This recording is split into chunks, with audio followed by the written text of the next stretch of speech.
fibroblasts are there. Macrophages, sometimes mast cells, and white blood cells present there. 2 layers. This is dermis. The hypodermis, as we pointed out in the tissue section, is the subcutaneous layer, which sometimes call it superficial fascia. And it is composed mostly of adipose tissue, which we pointed out in the connective tissues. And then, of course, there's an underlying areolar connective tissue that builds part of the deep fascia. So we mentioned both of these before. This is just a review. Okay, now, for skin color matters, there are 3 things to talk about. We'll talk about each of them briefly. So the appearance of skin is due mainly to the presence, the production, and degradation of this molecule, melanin.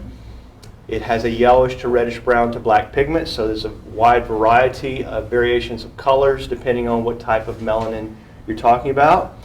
And this melanin is also the presence, it's the coloration of freckles and pigmented moles, explains the colors of those. Now, melanin, as we'll see here in this class, from time to time we'll run into this again.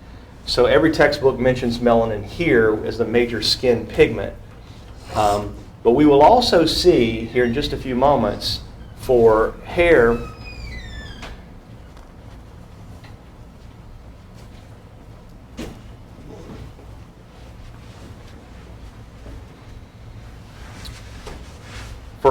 as we look at a cross-section of hair, you'll see that around the papillae of the hair, where the cells are arising, we'll see melanocytes there too. So if you want to explain color, you think about melanin in skin, but you also think about melanin if you think about hair color.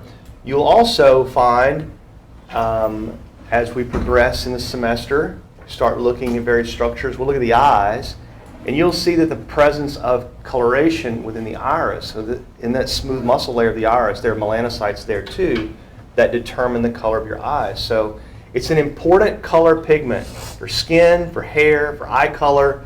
These are melanin derived. I have a little picture, a little biochem picture to show you some of the differences in the types of melanin. Not for you to learn, for me. I just want you to see their presence. Keratin is also a very powerful molecule for skin color determination. I stuck a picture in here today so you can see that. And then hemoglobin offers me an opportunity to teach you some additional anatomy. So in the spring semester, we will talk about the production and the degradation, the destruction, the production and the destruction of red blood cells. And in that conversation, we will walk through what happens to hemoglobin. It's in this presentation. It's not time yet.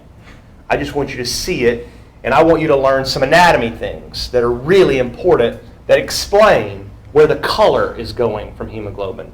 One of the things we know is that hemoglobin is a determiner of skin color. So this allows me to bring this up at the beginning of anatomy. So these 3 things. First, melanin.